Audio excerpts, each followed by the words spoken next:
Howdy, how are you? Arnold here in the Politics Barn. Oh, wee hours of the morning of Wednesday. Wednesday? Yeah, Wednesday the 7th of August. And I guess it seems now the Democrats have chosen finally their team, which they're going to put on the ballot in November. Maybe. Maybe. Nothing's guaranteed with these people. They just, if they don't like the way the game's going, they simply change the game. We've seen this. But Tim Walz, W-A-L-Z, the governor of Minnesota, is her running mate. And this is very interesting. Very interesting. And while I'm writing his name on the board, if you've never been here before, I'm Arnold. I'm your host. We believe in Donald Trump here in the barn. He's the best candidate in this race. We're enthusiastically voting for him. We're trying to convince you of the same. The Politics Barn is in the swingiest of all swing states, Pennsylvania. So we have our ear to the ground for Pennsylvania politics as well as national politics. I'm as much of an expert as you'll find anywhere. Have a double major in poli-sci and history. Have observed politics for 30 years. I think that makes me an expert. Tim Walz. Now, I have never heard of this guy until about, a month ago. He's just another communist governor that you really don't pay much attention to unless you live in that state. And the running mate debate or race or whatever you want to call it here for the Democrats, I think has been instructive. And, I guess we've got a couple schools of thought here. I don't think this guy helps Harris at all.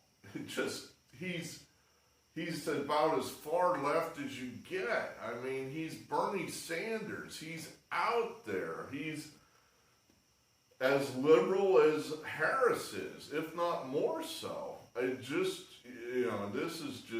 He's target rich. I mean, this guy I believe he actually said that socialism is just another man's neighborliness or something like that. It's like, wait, no, you don't understand. Socialism is neighborliness with force behind it, with a gun, with the force of a gun behind it. I don't have a choice when I'm in a socialist society, or the way I like to term it, a communist society, which is the way I think these people are, communists. Socialist, communist, what's the difference? The government controls everything. They tell you what to do.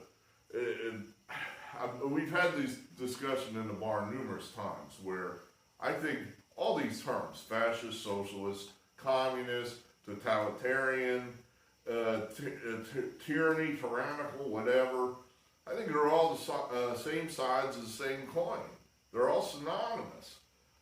I think the little differences between them is just bullshit said by political scientists to confuse you. And I'm a political scientist. So don't get confused or get down in the weeds where, fascism is much different than communism.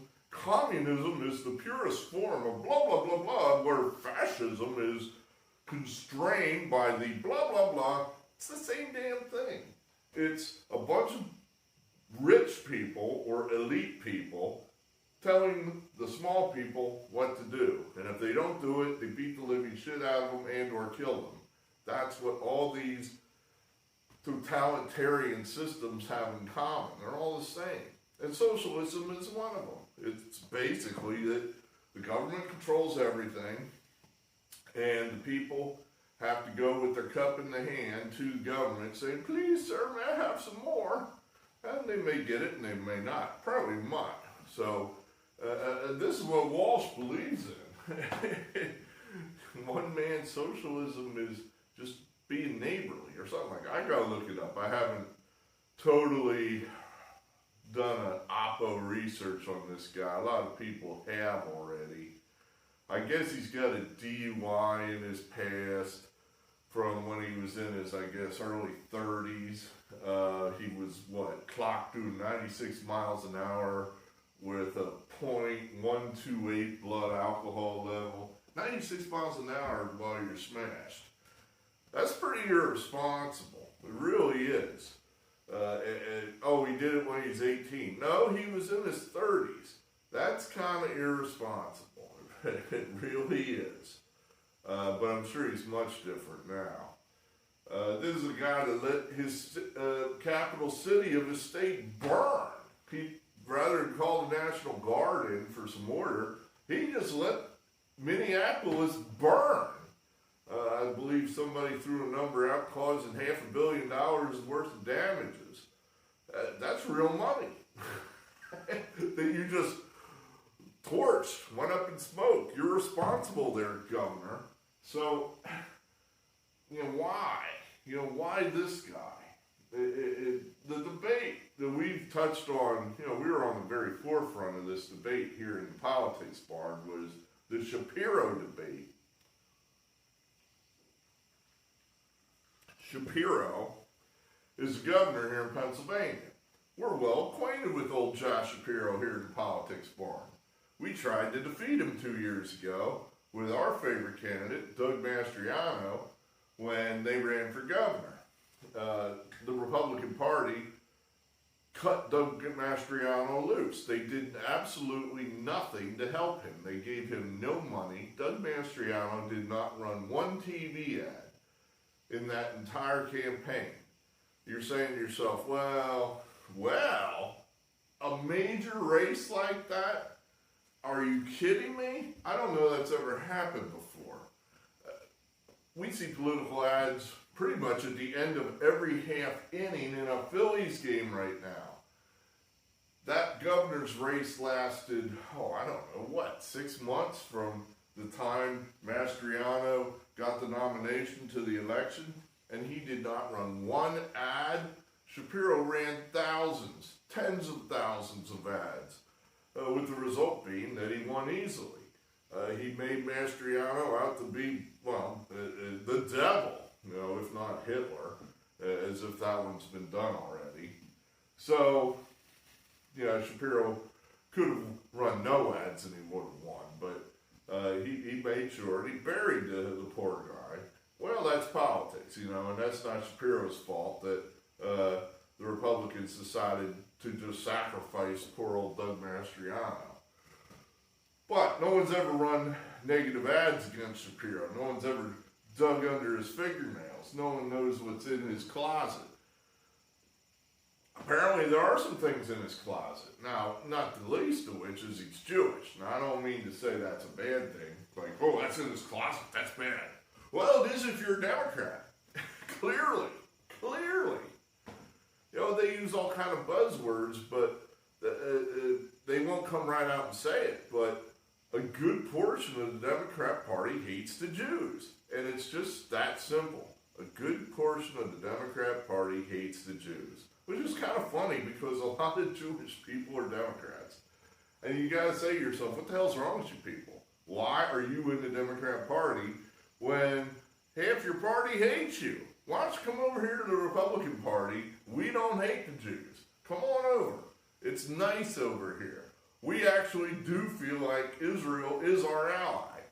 But, why Josh Shapiro, another self-hating Jew, stays in the Democrat Party, it probably just because he's, a communist. I'm sure that's why it is. Now, this whole idea, this whole trope that Josh Shapiro was a moderate, and that's why they didn't pick him. No. Josh Shapiro is nobody's moderate. Josh Shapiro is as much of a communist as Tim Walz is. He just hides it better. Well, he was for school vouchers. No, he simply lied about that. He hasn't done one thing to get us private money from the budget for private school vouchers. He turned stepped away from that. He lied about it or changed his mind, whatever you want to say. But, I would say that's even sneakier and more nefarious than just telling the truth that, yep, I'm a socialist. I want to hike your taxes to the moon and give you free stuff. Okay, at least you're honest about your communism. Shapiro, he lies about it. So he is as radical as they come. What would have stopped him could have been a couple things. Again, he's a Jew. So the Democrats, fearful that all their Hamas-loving youngsters out there, they're, what did Netanyahu call them, useful idiots? I don't know if that's what he called them or not, but he should have. That they just won't show up. Which is weird in that Harris her husband is a Jew.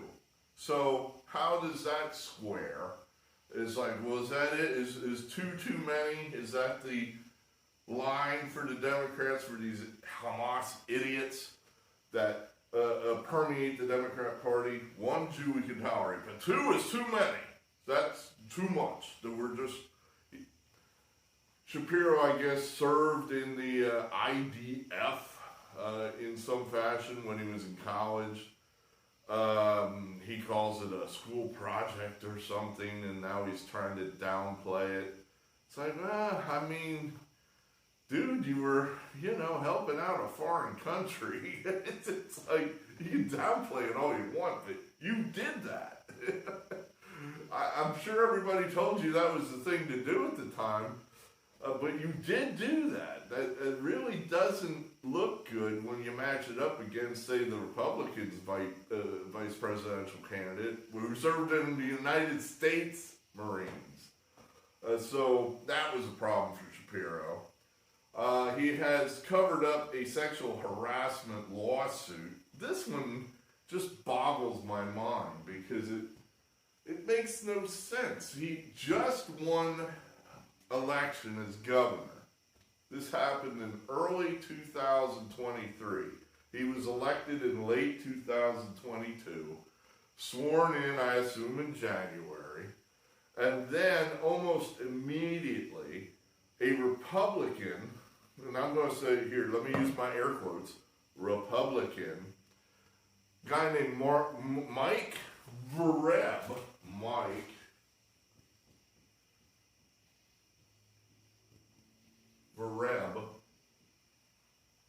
he's a Montgomery County scumbag. I believe scumbag's the proper term. He was a state representative down there in Montgomery County who was a Republican.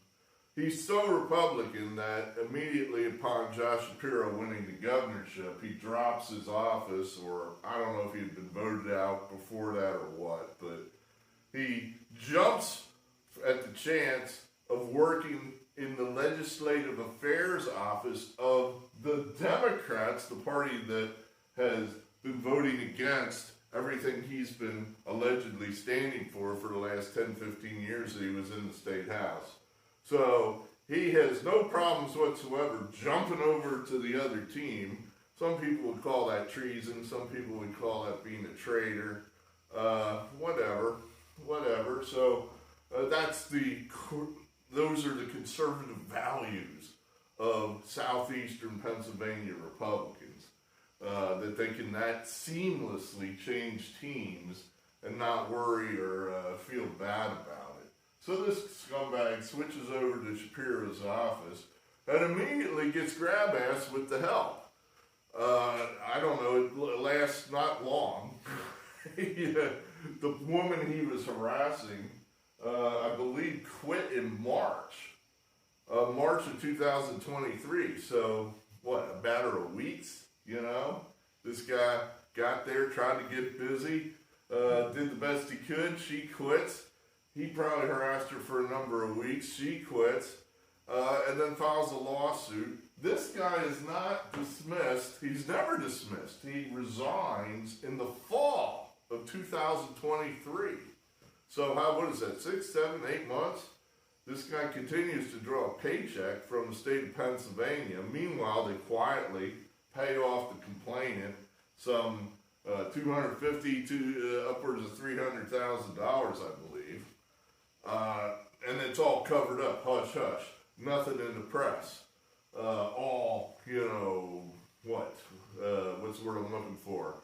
Those non-disclosure agreements signed and gag orders and all, things that are totally against what we believe in here in the barn. The First Amendment, free speech, public's right to know, not Josh Shapiro, he doesn't believe in any of that. So he covers this all up. And I'm like, why? Why? What does this guy have on Shapiro? Why on earth does Shapiro have such loyalty to this turncoat, this Republican that just joined his team that he seems to have known for about 5 minutes? What on earth? All you can think of is this guy has the goods on Shapiro. There's some kind of skeletons in Shapiro's closet that this guy knows about. That's the only thing that makes sense. Otherwise, you had just been elected governor. You would suffer no political damage whatsoever if you simply flushed this guy for hard, fast, and publicly. Just boom. Hey, grab ass. Not tolerated. You're fired. We don't tolerate that. You're gone. Everybody would probably go, all right, what Shapiro didn't do it. He took care of it. Good job. He didn't. He covered it up. Why? So that's confusing. I think this guy knows something, and Shapiro bought him off in some fashion. Now, he bought off the woman that this guy was harassing. They threw, a couple $100,000 of taxpayer money at her. He was paid off in some other fashion. We'll probably never know how that was or what that was, but that's the only thing that makes any sense as to why this guy wasn't flushed hard, fast, and publicly. I've started following a woman named Laura Loomer on X. And I believe that she has a lot of inside information about a lot of things that you're not going to hear on Fox, and you're certainly not going to hear it from the Washington Post or any of the usual suspects. So that's one of the places I've been starting to go to get, for example, she was the one that was reporting through her sources in Las Vegas that Biden suffered a TIA when he was in Las Vegas. He didn't have COVID, he had a mini stroke, which makes perfect sense that he has a mini stroke. If you know what these are, older people get them, particularly people who have blood circulatory issues. They get confused. For a lot of it looks like a real full-blown stroke, but then usually clears up in a couple days. And for the most part, doesn't leave any immediate damage. I think that it does leave some damage, particularly if you have more than one of these things. But for the most part, you're back to whatever passes for normal as to what you were before you had the TIA. So I think he had this.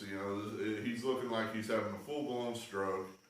Then they stabilize him a little bit, and they're like, all right, we can ride this out. Let's get back to the East Coast, back to the fortress in Rehoboth. No problem, we'll ride this out. So they do this, and of course, this is a perfect moment for Nancy and B.O. to strike. And, it's an easy blackmail deal at that point. It's like, look, you're out, or we'll tell the world you had a stroke, which is more or less the truth. Well, they couldn't, they had him at that point. What's Biden going to do? Say, go ahead, tell the world I had a stroke. Well, he'd be done at that point. The whole country would be up in arms saying, no, you got it, that's it. We're 25th Amendmenting you, and certainly the entire Democratic Party would have lined up to 25th Amendment him at that point. So they had him. And I think, this is what she reported, and I believe that 100%. 100% that's what happened. He did not have COVID or any of this other nonsense where all of a sudden, oh, I feel bad. They don't mobilize dozens, if not hundreds, of emergency personnel in a city for the president when he has the sniffles. Doesn't happen.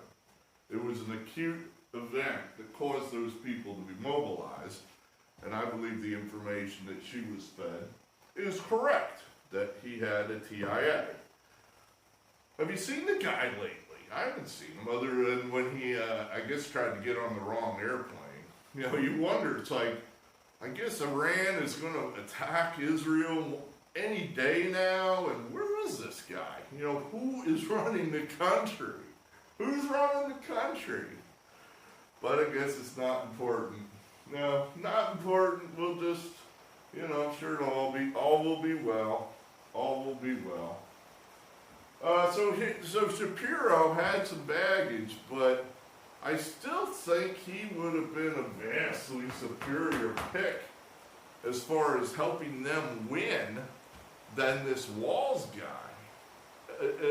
Shapiro, for whatever reason, well, he's never been run negative against here in the state of Pennsylvania. So he's got this magic cloak around him, kind of like the scumbag Senator Bob Casey.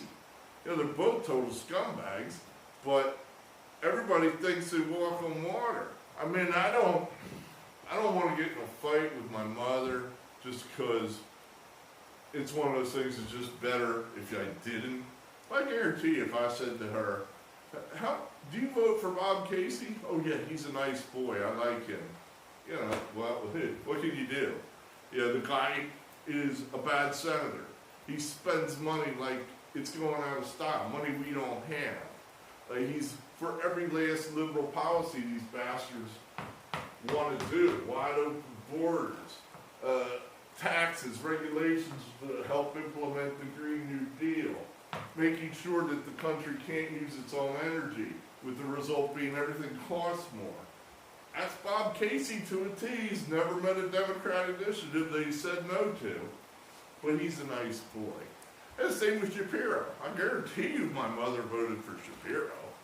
I know a Republican that voted for Shapiro, which was just, it's like, oh my God, you're so disgusting. I'm not talking about Jerry. I'm talking about somebody who's actually a Republican.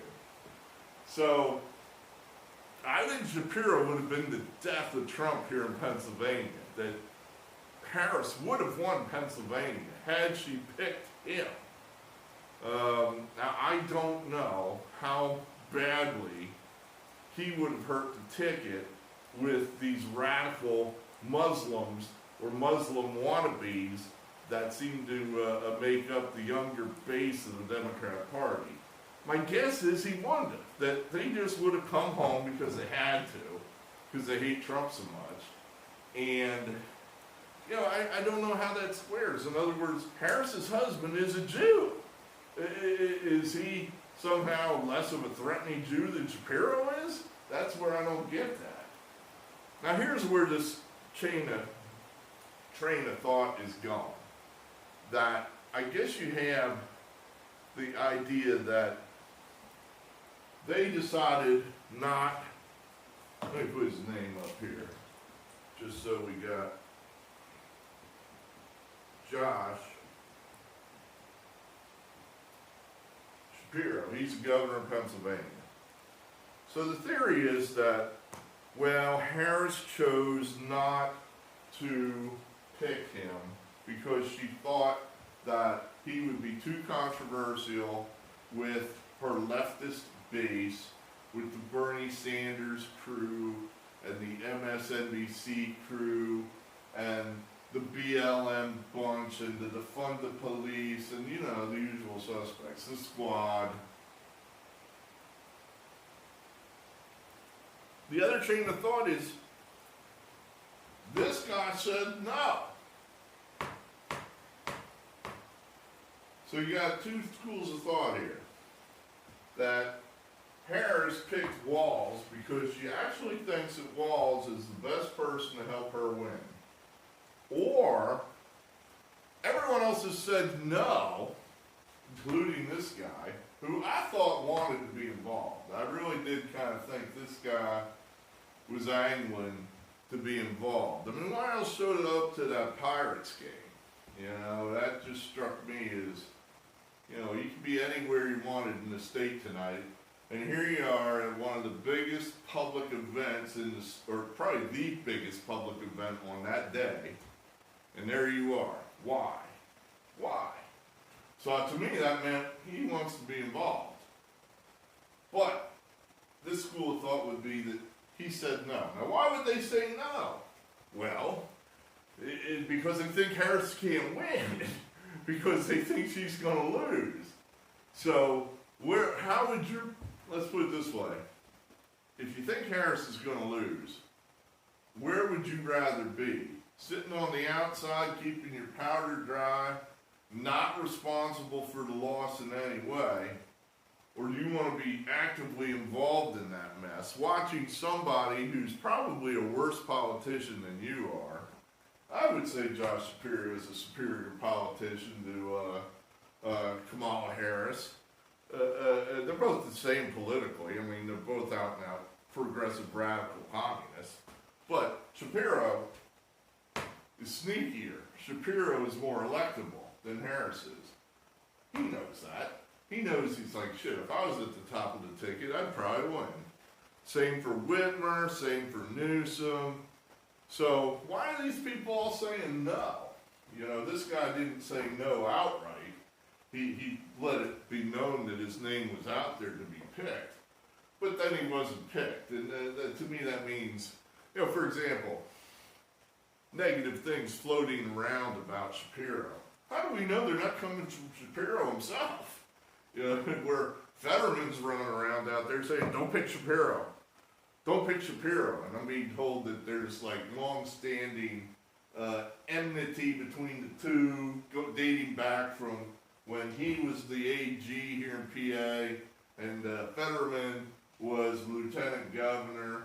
I'm not sure they hate each other that much. I've always kind of thought, well, they may be rivals of some type, but they're not enemies. So if I was going to pass the word out that I don't want to be picked, maybe I would use my buddy there, Fetterman, to do it and run that out there like that, saying, hey, Shapiro, I don't know, man.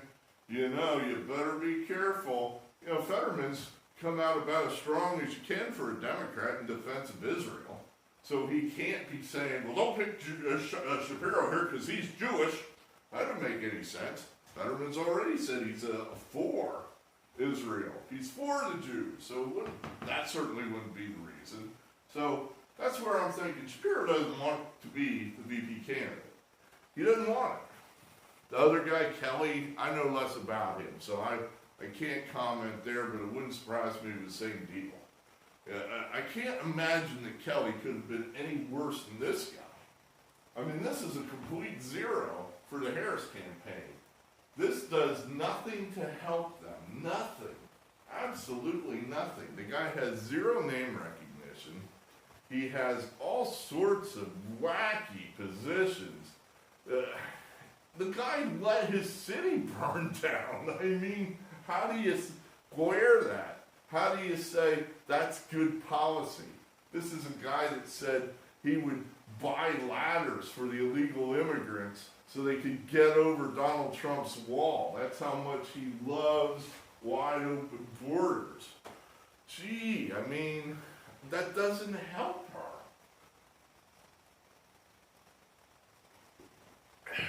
Loomer reported that as many as 12 different people have said no to Harris as far as being the VP. So I'm kind of leaning towards the fact that, okay, what does that mean? If all these people don't want to be her VP candidate, none of them think she can win.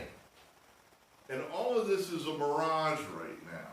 This, the media running breathlessly around talking about Kamala Harris as if she's the new Joan of Arc, that she is going to save the communists from the horrible Donald Trump.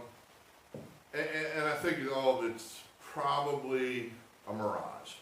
That the reality is, and every now and then I think some of these Democrat consultants, Axelrod, he's still running around, he's Obama's mouthpiece, remember that.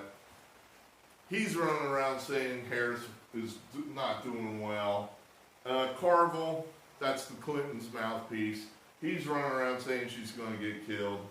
So those two, I think, are still holding out hope that somehow they can 86 Kamala in 2 weeks at the Democrat convention. And you're saying, well, how would they do that? I don't know. These are Democrats. They can do anything. I mean, they came that close to winning the election just a month ago by killing Donald Trump. That close. Remember, we did that episode where I said if Trump had had his head blown off, we would be living in a completely different world right now, and it would be completely terrible because the Democrats would clean house. They would sweep the election, and we would be living in a very different country 4 years from now. By that much. That's how much we missed that by. That time. They're going to try again. I'm certain of that. Nothing's changed. I mean, the door is still wide open. The Secret Service has told the world that they can't and won't do their job.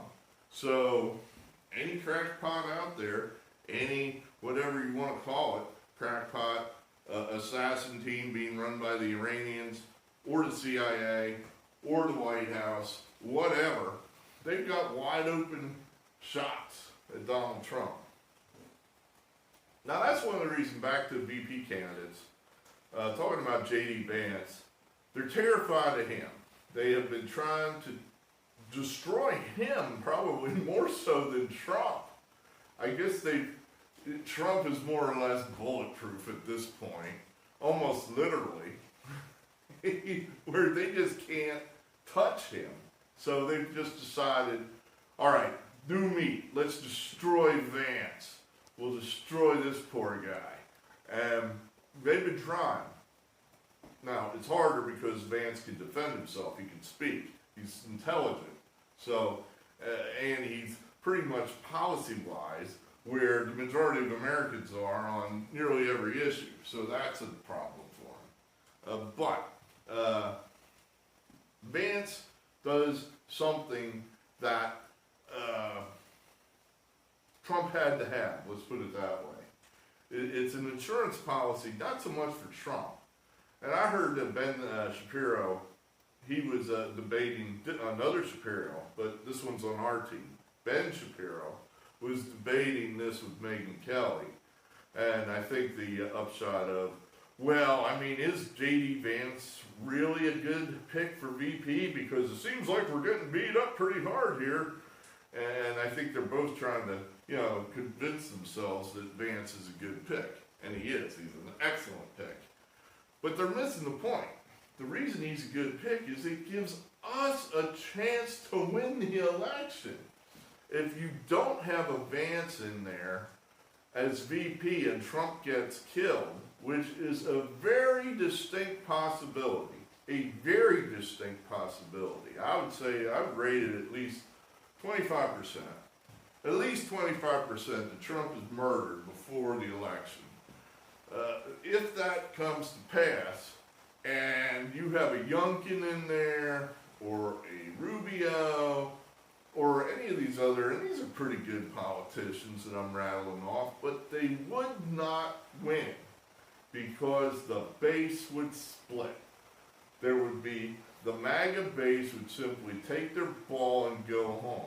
They may do it anyway, but I think for the most part, as long as Trump wraps his arms around Vance and says, you know, this is my guy, and I hope Trump's been smart enough to do this, to basically, maybe exactly this, just stand in front of the camera and say, if you're listening to this message, I'm dead.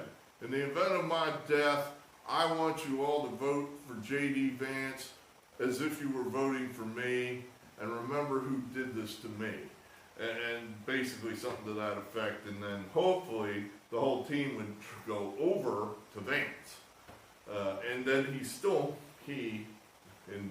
I guess what do they call that, in death, would somehow win, that we would win.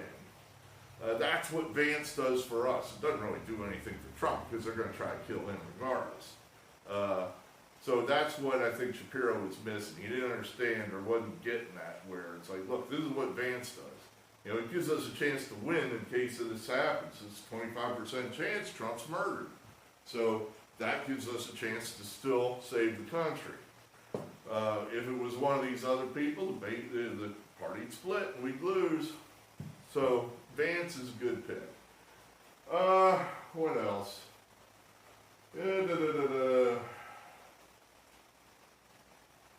Yeah, the Walz pick, it really does kind of make me feel a little better. You know, it really kind of makes me think, you know, these guys know they're going to lose.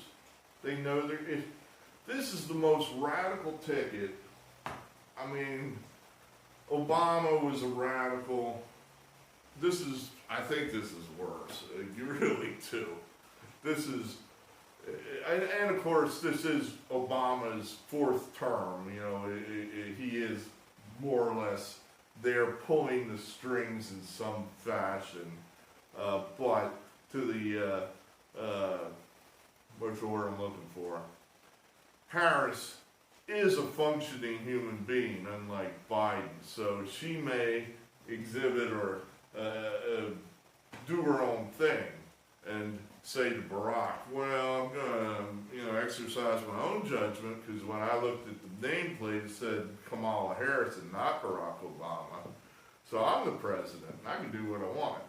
Well, she may be even more radical than he is, which is hard to believe, but it could be true. So, this Harris-Walz ticket is, I've heard people say, well, this is the most radical, people like Victor, is it Victor David Hansen, or Victor Davis Hansen? Something like that. I'm getting it wrong. I'm close, but I'm getting it wrong. He's a conservative thinker, somebody much more intelligent than I am, and I've heard people like him say, well, this is the most left-wing ticket since FDR. And I thought, well, yeah, FDR, he was a radical, he was a leftist, he was damn near a communist. Why do we as a country give him a pass, though? And I think the difference is, back in the 30s, communism was somewhat of a new concept. It had only been around, say, for the last, 50 years, and had never fully been tried anywhere. So there was a lot of, hey, I've got an idea. Why don't we throw all our stuff in a pile, and then we'll just dole it out equally to everyone. Then everyone will have some, and that'll be great. No one will go hungry. Everyone will have something, and it'll be good. All the people, if we all agree that we're going to sacrifice, the people that have, they all agree we're going to sacrifice, we'll all love each other. Everybody love everybody, right? It'll be great. But then, of course, as history has now shown us, almost 100 years later, since the FDR administrations, it doesn't work. It absolutely doesn't work. In fact, it usually, almost always, ends in just blood and murder because of human nature. Because people don't want to throw their stuff in the pile, and somebody's got to be in charge of the pile.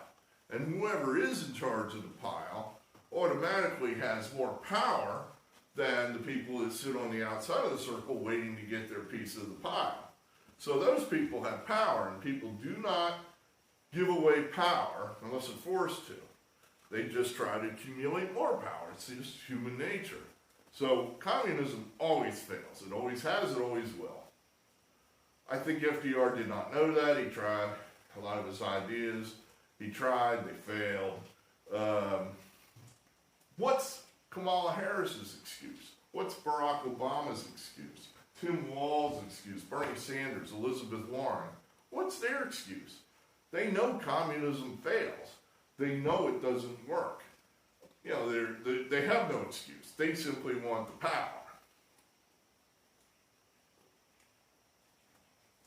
They could give a shit about the country, which will be ruined by a communist administration. They just want the power. So, but yeah, this is a completely radical ticket. I don't think it's going to work for Harris just to hide. At a certain point, the American people is going to notice that. It's like, where is this person? You know, she's running for president and you never hear from her. They never ask her questions. She never gives an interview. She just gives a speech and takes no questions and goes away. You know, Donald Trump's out there answering questions damn near every day. So, I know some of you are worried about the debate. You're fearful going, but he won't debate her, and we're in trouble. It's like, don't worry. I saw an idea, and I think this is what he's going to do. The Fox debate that he said, I'm going to show up here on Fox. That's a week before the Harris debate on ABC. So he'll show up, she won't. He'll get, 2 hours of free airtime. Then he'll probably announce a day before the ABC debate, you know, I changed my mind. I am coming down there because I'm not afraid of you, and I'm going to kick your ass over there too. And they'll have to let him on. You know, if they don't, they'll look bad. They're going to look bad either way. But he's going to, you know, he'll go over there to ABC if he has to, and he'll do fine. He's used to handling these kind of people like Stephanopoulos. See, he's not going to lay a club on Trump. You know, Trump's simply going to, you know, tell him to get bent. You know, you're not fair. You suck. You know, the bottom line is Trump just has to tell the truth, this very simple, honest truth.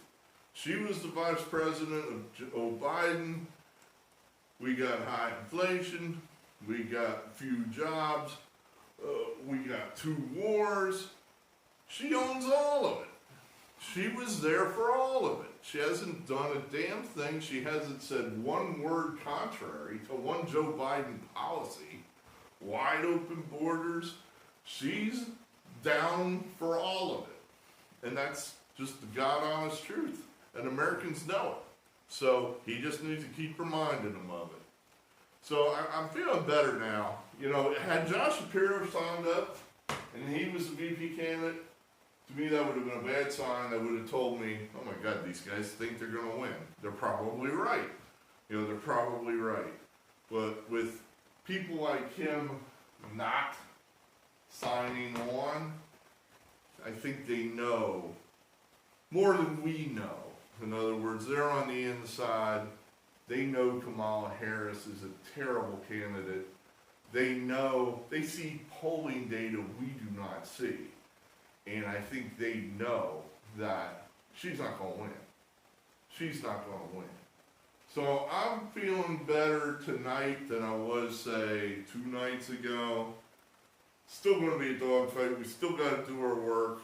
These people are still going to lie, cheat, and steal. They're not going to just give it to us.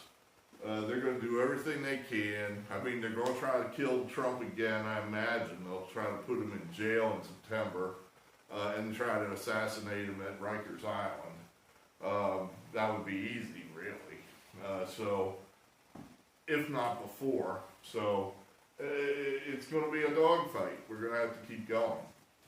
But That's all I have for you tonight. I believe in free speech. We still have some of it. We have to use it or we'll lose it. So I'm Eric Arnold. I believe in free speech. We'll speak again.